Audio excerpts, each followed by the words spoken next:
आता ही शिक्षक भरती आहे, तर या शिक्षक भरतीमध्ये आपलं जे पद आहे, जसं की पद म्हणजे प्राथमिक शिक्षक, पदवीधर शिक्षक, माध्यमिक शिक्षक आणि उच्च माध्यमिक शिक्षक, आणि त्यानंतर सामाजिक प्रवर्ग म्हणजे आपण कोणत्या कॅटेगरीमधून फॉर्म भरला होता, त्यानंतर समांतर आरक्षण, जर आपण प्रकल्पग्रस्त किंवा इतर कोणतं जर समांतर आरक्षणाचा लाभ घेतलेला असेल तर आपल्याला कोणकोणते डॉक्युमेंट या प्रक्रियेमध्ये तयार ठेवायचे आहेत, तर आज आपण आता बघूया।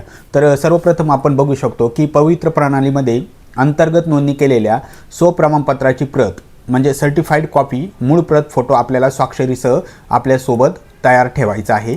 त्यानंतर असणार आहे अभियोग्यता व बुद्धिमत्ता चाचणी म्हणजे टेट परीक्षेचं जे गुणपत्रक आहे आणि त्याची जी झेरॉक्स यादी आहे, जी आपली गुणवत्ता यादी आहे, त्या यादीची देखील आपल्याला सोबत प्रत ठेवायची आहे। त्यानंतर SSC गुणपत्रक आणि प्रमाणपत्र, आपलं 10वीचं गुणपत्रक आणि सर्टिफिकेट जे असणार आहे ते दोन्ही आपल्याला सोबत ठेवायचं आहे, त्याच्या झेरॉक्स प्रती आपल्याला सोबत ठेवायचे आहे। त्यानंतर असणार आहे HSC परीक्षेचं गुणपत्रक आणि प्रमाणपत्रक, हे सर्वांना जवळपास कंपल्सरी आहे, कोणत्याही प्रवर्गाचे असतील, कोणत्याही पदासाठी म्हणजे प्राथमिक, माध्यमिक, उच्च माध्यमिक किंवा पदवीधर कोणत्याही पदासाठी निवड झालेली असेल तर त्यांना हे लागू असणार आहे। त्यानंतर आहे बघा पदवी परीक्षा गुणपत्रक, तर आपली प्राथमिक शिक्षक म्हणजे 1 ते 5च्या व्यतिरिक्त जर निवड झालेली असेल तर आपल्याला हे पदवी परीक्षेचं गुणपत्रक आवश्यक आहे। म्हणजे याच्यामध्ये बघा आता आपण बघू शकतो की संबंधित विषयामध्ये जर आपली ज्या विषयाला निवड झालेली आहे त्या विषयाचा आपल्याला किमान 50% गुण उत्तीर्ण असणे आवश्यक असलेले एक प्रमाणपत्र असणे गरजेचं आहे। त्यानंतर पदवी परीक्षा प्रमाणपत्र म्हणजे आपल्या त्याच जी पदवी गुणपत्रक आहे त्याचंच हे डिग्री सर्टिफिकेट आवश्यक आहे। त्यानंतर वरील जे 11वी 12वी असेल तर त्यांच्यासाठी असणार आहे म्हणजे उच्च माध्यमिक शिक्षक या पदासाठी तर पदव्युत्तर परीक्षा गुणपत्रक आणि पदव्युत्तर परीक्षा प्रमाणपत्र म्हणजे पोस्ट ग्रॅज्युएशनचं प्रमाणपत्र आणि सर्टिफिकेट हे दोन्ही पण आवश्यक आहे। त्यानंतर आता व्यावसायिक अर्हता, जर आपली निवड ही 1 ते 5साठी झाली असेल तर आपल्याला यापैकी एक प्रमाणपत्र आवश्यक आहे, म्हणजे ते असणार आहे DED, DEL किंवा DTED आणि TCH याच्यापैकी कोणतंही असेल तर आपल्याला ते आपल्यासोबत ठेवायचं आहे। त्यानंतर शिक्षणशास्त्र पदविका प्रमाणपत्र, तर आपल्याला हे 6 ते 8साठी हे देखील आवश्यक आहे। आणि त्यानंतर असणारे बघा शिक्षणशास्त्र पदवी गुणपत्रक, तर आपली माध्यमिक व उच्च माध्यमिक या पदाकरता निवड झालेली असेल तर आपल्याला BEdचं प्रमाणपत्र आपल्यासोबत ठेवायचं आहे, त्याच पद्धतीने BEdचं गुणपत्रक देखील आपल्यासोबत असणं गरजेचं आहे। त्यानंतर असणार आहे शिक्षक पात्रता परीक्षा पेपर 1 म्हणजे 1 ते 5साठी जर आपली निवड झालेली असेल तर 1 ते 5साठीचा आपल्याला TATचा पहिला पेपर उत्तीर्ण असलेलं आपलं प्रमाणपत्र आपल्यासोबत असणं गरजेचं आहे। त्यानंतर MSCITचं प्रमाणपत्र आपल्याकडे पाहिजे। त्यानंतर आहे केंद्रीय परीक्षा पात्रता परीक्षा, जर आपण TAT उत्तीर्ण नसाल आणि CTET उत्तीर्ण असाल तर आपल्याला पेपर 1 आणि आपली 6 ते 8साठी निवड झालेली असेल तर पेपर 2चं आपलं प्रमाणपत्र आवश्यक आहे। त्यामध्ये बघू शकतो आपण बघा आता जी पेपर 2 आहे तर पेपर 2 मध्ये 2 भाग आहेत बघा, गणित विज्ञान आणि सामाजिक शास्त्र। आपली निवड गणित आणि विज्ञान या विषयासाठी झाली असेल तर आपल्याला पेपर 2 मध्ये गणित विज्ञान हा विषय घेऊन उत्तीर्ण होणं गरजेचं आहे आणि ते प्रमाणपत्र आपल्याला सोबत ठेवायचे। जर आपली सामाजिक शास्त्र आणि भाषा या विषयासाठी निवड झालेली असेल तर सामाजिक शास्त्र या विषयाचं पेपर देऊन आपल्याला उत्तीर्ण होणं गरजेचं होतं आणि त्याचा आपल्याला प्रमाणपत्र आवश्यक आहे, गुणपत्रक आवश्यक आहे। त्यानंतर आता इतर जे प्रमाणपत्र आहेत ते आपण बघू शकतो। आपली जर खुल्या प्रवर्गातून निवड झालेली असेल तर आपल्याला जातीचं प्रमाणपत्र लागू होणार नाही, परंतु आपली जर राखीव प्रवर्गातून निवड झालेली असेल तर आपल्याला जातीचं प्रमाणपत्र लागेल। त्यानंतर जात वैधता प्रमाणपत्र, त्यानंतर नॉन क्रिमिनल प्रमाणपत्र, तर SC आणि ST वगळून सर्वांनाच हे नॉन क्रिमिनल प्रमाणपत्र आवश्यक असणार आहे। ओपन SC ST यांना वगळून हे प्रमाणपत्र आवश्यक आहे। त्यानंतर असतं लहान कुटुंबाचे प्रतिज्ञापत्र, हे सर्वच उमेदवारांना देणं बंधनकारक आहे। ज्या उमेदवारांची निवड झालेली आहे त्या सर्व उमेदवारांना लहान कुटुंबाचे जे प्रमाणपत्र असणार आहे ते सादर करणे आवश्यक आहे।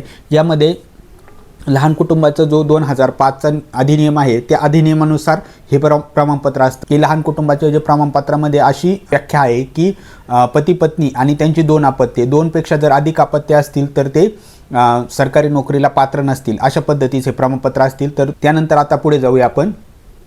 त्यानंतर असणारे आपला शाळा सोडल्याचा दाखला, याची देखील आपल्याला प्रत सोबत ठेवायची आहे। त्यानंतर एज, नॅशनॅलिटी, डोमासाईल आणि सर्टिफिकेट. तर आपल्याला रहिवासाचं आणि डोमासाईल जे आहे ते आपल्याला तहसील कार्यालयातून प्राप्त करून घ्यायचं आहे, त्याच्यासाठी अर्ज करायचा आहे आणि आपण ते उपलब्ध करून घ्यायचं आहे. त्यानंतर असणार आहे सीमा भागातील 865 गावातील असल्यास, रहिवाशी असल्यात. बघा आता सीमा भागातील जे उमेदवार असणार तर त्यांच्यासाठी हे प्रमाणपत्र आवश्यक आहे. त्याच्यातून त्यांची जर निवड झाली असेल, या भागातून जर त्यांची निवड झालेली असेल, या राखीव जागेत जर निवड झालेली असेल, तर त्यांना या 865 गावातील रहिवाशी असल्याचा सबळ पुरावा तहसील कार्यालय आहे, या तहसील कार्यालयातून हे प्रमाणपत्र त्यांना उपलब्ध करून घ्यावं लागेल. त्यानंतर अपंगत्वाचा दाखला.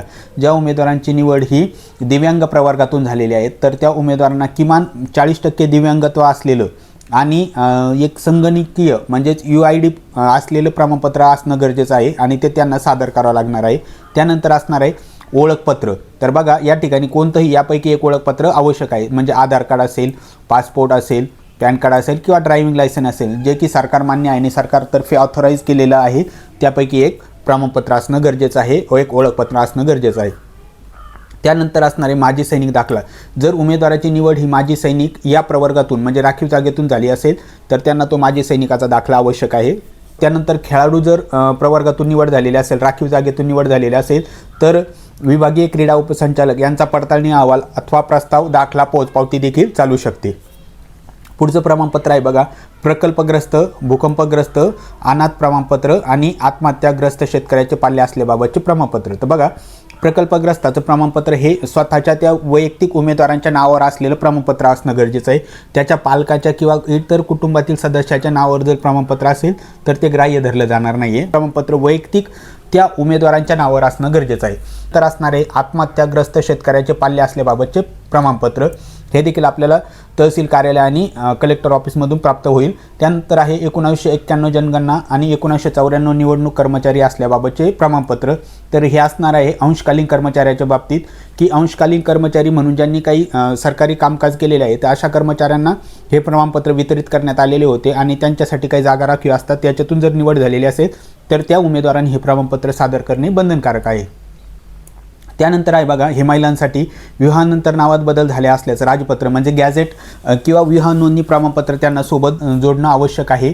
अशा पद्धतीचे हे संपूर्ण डॉक्युमेंट असणार आहे. या व्यतिरिक्त कागदपत्रामध्ये थोडाफार बदल होऊ शकतो, परंतु आपल्याला जवळपास सर्वच हे कागदपत्र तयार ठेवायचे आहे.